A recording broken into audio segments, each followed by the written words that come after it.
Cat here, your favorite ginger bibliophile. And I've got a video for you this week. And yet, it's summer and I'm in long sleeves because this is all covered in poison ivy that I don't know how the frick I got it because there's none in the backyard.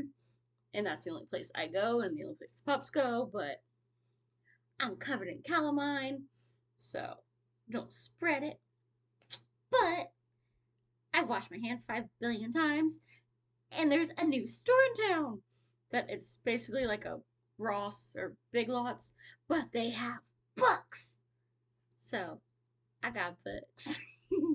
Because, I totally didn't have any to read because, there's the ones on the shelves and the 37 that I pulled off my shelves when I reorganized this last year and realized I'd never read them. And the library book sales, but yeah, book reading and book buying are two different hobbies. I happen to have both. And for these prices, like brand new books for cheaper than a used bookstore, how could I say no, especially when someone else pays? So let's get into it. Just in case, you haven't seen the short that kind of spoils some of it. But got The Forest Queen by Betsy Cornwell. I've never heard of her, but yeah, they all have that obnoxious sticker. But it's $2.99 and it's a retelling of Robin Hood. And hopefully that's good because apparently she's got a couple more, and one of them has a mermaid. So, like, y'all know I love me some fairy tale retellings. So, like, how could I not for $2.99? That's the only complaint I have about these is the big old stickers on the front. Because, yeah. Wee. And then, dude, I watched the show. Admittedly, it was because, the bad guy was hot. But I ended up actually enjoying it. And I couldn't get it at the library, so, again, for 3 flippin' bucks, how do I say no to trying this? And yes, they have the stupid Netflix sticker that is not a sticker. That's part of the freaking cover. But, dude, I'm curious to try these. They only had, like, the first one of each of these. So then if I read it, I'm going to have to go, oh, crap, I got to find the others. But we'll cross that bridge when we get to them. Kind of the reverse of some other books I saw and wanted to try. I'm like, oh, this sounds really cool. And as Vin would say, pretty cover. But I don't really want to start with the conclusion of a series. Like, especially if it's partially fantasy, I'm going to be so lost. So those had to stay. But the first books I could do. And a major score. I have been looking for this since I read the first book like a year and a half ago, and it wasn't on KU. It wasn't at my library. The normal price is way out of my range, but He Who Drowned the World. It's, in case y'all didn't know, it's sequel to She Who Became the Sun. And it's basically like a kind of Mulan of we have this chick that is essentially going to be like sold off and well, my brother who the prophecy was about that was supposed to like save our father who treats me like crap because I'm a woman. He ain't make it. So I took over and pretended to be him and saved us all. And now it's the second part where he's like, yeah, I'm diving all into this. I am this one now. And might have been like kind of evil at the end. And then I said I wasn't going to buy this author anymore just because they're good, but they're formulaic and not really character growth. But for the prices, there's 2 more Stephanie Plum novels. Game On, which is number 28, and Going Rogue, 29.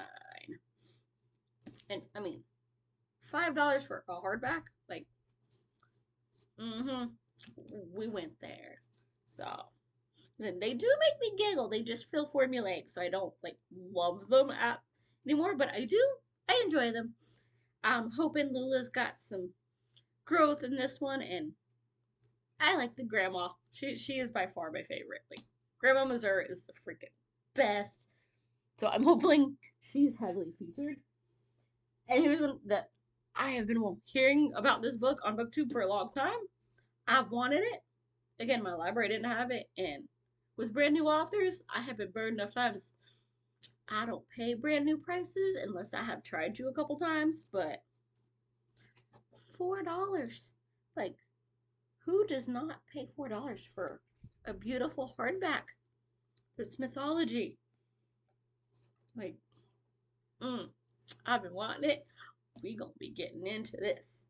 I should be reading my old ones, but some of those have already been waiting like 8 years. They can wait a little bit longer.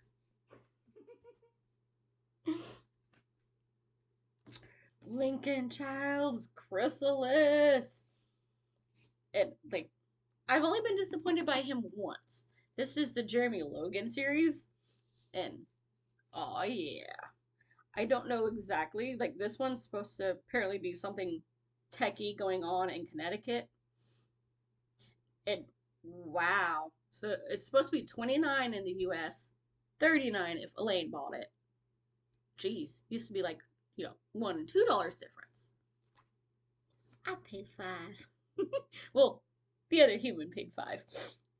So I'm excited. I love his little enigmatic, you know, thrillers. Like he had the full moon one with wolf that wasn't a wolf. I'm counting on this to be in a good time. Like I like his old Preston Childs um stuff or not.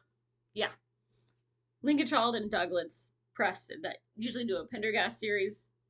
The first like 15 are really good, and then they both went off on their own. Him I still like. Douglas Preston gets a little too nonfiction-y, slow for my taste, but I'm excited to try that one. And then I got into some things that I don't know, but it looks cool and it sounded like I could maybe handle it. It's some fantasy that does have, now it says it has a little romance in it, but Silver in the Bone by Alexandra Bracken. Tasman Lark didn't ask to be a hollower. As a mortal with no magical talent, she was never meant to break into ancient crypts or compete with sorceresses and cunning folk for the treasures inside. Dude, that sounds like a good freaking time. I have no idea. It might get too heavy on the romance and too heavy on the fantasy for me to actually follow. But it's supposed to be adrenaline and revenge and dark magic. And ancient crypts just sound awesome. Very like Egypt, but fantasy. So we gonna try it. And if nothing else, I could probably get some good credit for it for more than I've paid for it. Because $4 hardback, they usually sell for a lot more than that at my typical used bookstore that gives you basically quarter price credit. So I can't lose there. Jim Butcher got me a nice Dresden Files. I have no idea which number in the series this one is, but I've liked the couple that I've tried, and $5 hardback. We gonna get some magical, butt kickery going on. I like my urban fantasy, so that was given. And then I got this bad boy. Yes, for those of you who don't know, I was one of the, WoW players back in the day, but it's just got too expensive or I'd still be doing it. So, I mean, dude, $3.99. How could I freaking pass that up? It's hardback, but in like really weird stuff. Got some good paper. And, let's see if it's illustrated, and I know there's pictures in here because I skimmed it. Look, there's even pretty pictures. So I've actually never read a WoW book. I've read a couple from like Dungeons and Dragons because I started playing Neverwinter, which is the like PlayStation version of that game. And I love the Ravenloft campaign, which is the ones I've been reading when I get my hands on them. But this just looked cool. I mean, It's the Horde. Those are the good ones. Don't trust the humanoids in the Alliance. So, and oh, Christy Golden. She wrote the first Ravenloft book that I read and really liked. So that's awesome. This has Rise of the Horde and Lord of the Clans. So we got 2 books in one. Really good author. And it's so pretty. So I have to pick up all these stickers off of here. But yeah, which one should I get into next when I finish my current read, which is Flood Tide by Clive Cussler?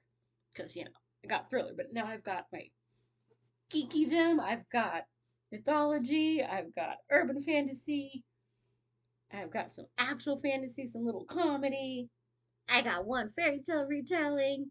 Like, I don't know what to pick. So drop a line, let me know what you're excited about, and I will see you soon. Bye. Happy reading.